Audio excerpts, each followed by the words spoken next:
بسم الله الرحمن الرحیم. میریم بخیر ما شما به طرف توپل. ببین سیکونس تایپی که ما شما در اینجا داریم سه تا که بوده، یکی دیگه چی میباشن در اینجا؟ توپل میباشن. میگه توپل که اصلا در اکثر وقت که اصلا عین شکل لیست میباشن، مثل که شما لیست کار میکنین توپل هم با مو ترتیب کار میکنن. Tuple also contain the collection of the items of different data types. در توپل هم شما میتونن که مجموع از قیمت های مختلف را در اینجا بگیرین. Items of the tuple are separated with a comma. قیمت های ازیست هم مثل لیست و توسط کاماس هم جدا میشه، ولی فرقی که در اینجا داره، در لیست که ما شما داشتیم اسکوایر براکت داشتیم سیسان، اما در توپل ما چی داریم؟ پرانتز داریم، یعنی داخل پرانتز باید شما کار کنیم. A tuple is read-only data structure as we cannot modify the size of the value of the item of tuple. و توپل که اصلا قیمتش read-only هست و شما مودیفای کرده نمیتونید. شما در لیست کار کرده بودین، قیمت داده بود، قیمت تونستین مودیفای هم بکنید. اما در توپل میگه شما همچون کار انجام نمیتونید، به خاطری که فقط چی هستن؟ مودش read-only میباشن در اینجا. من در این قسمت ما شما رو کار میکنیم. میریم ایره یک رند میکنیم در اینجا. حالا قیمت میتیم، مثلا میگیم قیمت چی باشن؟ xy. xy مساوی بر اولین فرقی در اینجا ما داریم چی هستن؟ پرانتز است در اینجا، همراه با لیست فرقی دارن. اینجا چی استفاده میشه؟ پرانتز. داخل پرانتز برو قیمت بیت دیفرنت قیمت بده. ما میگیم قیمت باشه 1.3 کاما 1.5. چی گرفتیم؟ خب میگیم 1.4 باشد کاما. میریم در اینجا ما شما میگیم که سینگل کواد نشان میکنیم اینجا علی کاما، دبل کواد نشان میکنیم میگیم که باشد احمد کاما، میگیم که 67 در اینجا باشد. قیمت دادیم ما شما در اینجا، قیمت هم چی هستن؟ دیفرنت هستن، قیمت عددی هستن، قیمت اشاری هستن و قیمت در اینجا استرینگ داریم ما شما. پس میگیم برای ما چه کار کنیم؟ میره اول پرینت بگیم. پس میگیم پرینت کو در اینجا برای ما xy و حالا زمانی که پرینت کنیم برای ما دقیقاً کل قیمتاشو نشان میده. اگر ما بخوایم بفهمیم که تایپ از قیمت چی است، پس میگیم که پرینت کو در اینجا چی باید بگیرم؟ تایپ. آفرین. بعدش چی میگیم؟ فانکشنشو باید معرفی کنیم دیگه، چرا که تایپ چی هستن؟ بیلتین فانکشن است و داخل باید قوس بیاریم. اینان میگیم در اینجا xy. حالا بین شما ران کنین، میگه کلاس چی است؟ توپل هست. ببینن اگر ما شما مثلا بیایم در اینجا ایت معرفی کنیم که پرینت کو برای ما تایپ xy، اگر به این حالت گرفتین شما بازید چی میشه؟ هم تایپ میگه پرینت کو خودشه و اینی xy میگیم بس برای پرینت. این بازید یک چیز معنا میده. یعنی ببین در اینجا این اینجا براتون نه تایپ حالا قیمت تکمیل براتون نشون داد بدون کدام ایرار. گرفتین موضوعش در قسمت. این فرقایشون هست که یک وقت باز نگویم که چی شد. حالا شما مثلا کار کنین قوس تبدیل کنین بازی یک نتیجه میده در اینجا. اگر اسکوایر براکت همراه با تایپ آمد، کل تایپ چاپ میکنه و کل قیمت داخل اسکوایر براکت. و اگر گفتین تایپ دقیقاً خود فانکشن گرفتی، او وقت باز براتون کلاسش نشون میده. اینی که از فرقای زیاد است. درست است؟ خب میایم در اینجا ما شما میگم که پرینت کو برای ما میخوایم که اسپسیفیک ولیوش پرینت کنم. مثلا میخوایم علی پرینت کنم در اینجا. چی کار میکنیم؟ اول چی میگیرم در اینجا؟ xy. صحیح‌ست؟ بعد از چی میگیرم ما شما؟ اسکوایر براکت.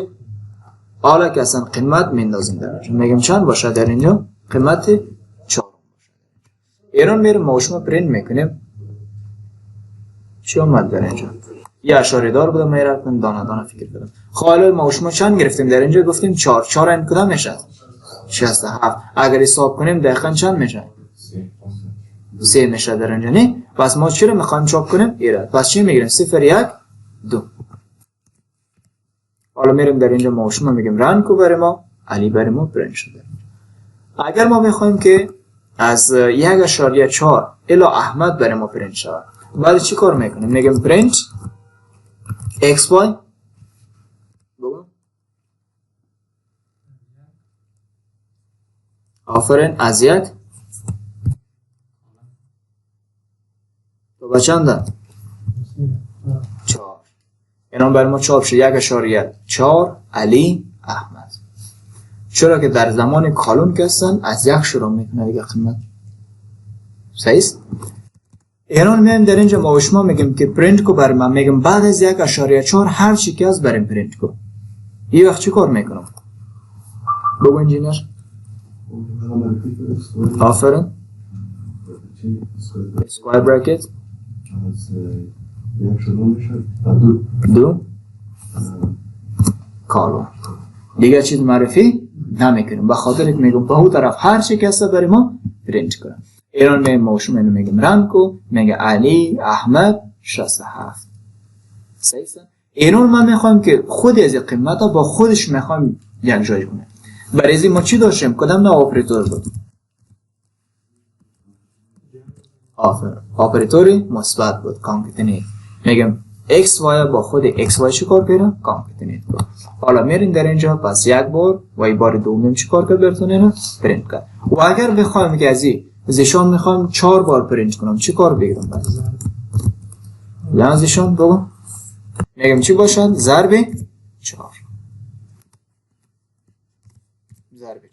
اینا میریم در این ما و شما رنش میکنیم و دقیقا برای ما با اون تعداد قیمت چاپ کنیم. اما ما و شما گفته بودیم تنها نکته ای که فرق داره اینا چیستن؟ یکی بود در اینجا براکت، اونجا ما و شما داشتیم اسکوائر براکت، اما در توپل ما چی داریم؟ پرنتیس. فرق دیگه که داریم لیست و توپل چیستن؟ لیست مودیفای شده میتونه اما توپل نمیتونه. این فرق هستن که در امتحان اگر آمد باز نشته کنید. میبینیم که آیا مثلا میشم چون کاری یا نمیشه. بس تا این قسمت رو من میگم که پرینت کو برای ما ریموف بگی. من میگم x y که داره شماره چند 3 میتین در اینجا. این چی کار کو؟ قیمتش رو بیتی 99. حالا ببین در اینجا بگیم پرینت کو برای ما x y. وقتی که رن کنیم باید برای ما object error بده دیگه. یعنی برای ما چی میگه؟ tuple object does not support item assignment. درسته؟ یعنی یک چی آمد براتان؟ یک ایرور آمد. و ایرور چرا آمد؟ که ما و شما گفته بودیم که قیمتی که ما و شما در اونجا در داخل توپل که داریم رید اونلی هست. یعنی یک بار قیمت گرفته میشه، شما بار بار مودیفای کرده نمیتونید. اینجا برای ما میگه trace back most recent call و در این قیمت xy3 مساوی 99. یعنی لاین پنجم میگه برو ببین که یک ایرور برای شما چی شده؟ با وجود آمد. یعنی شما در اینجا ببینید که ایرور چی هستن؟ به خاطر که مودیفای شده نمیتونه دیگه، به همین خاطر ایرور با وجود آمد. یعنی ما شما چی میگیریم در اینجا؟ ریموو میکنیم. سوال اگه داشته باشین که پرسان کنین بچه‌ها. For securing your network, join ACDI Afghanistan Cyber Defense Intelligence.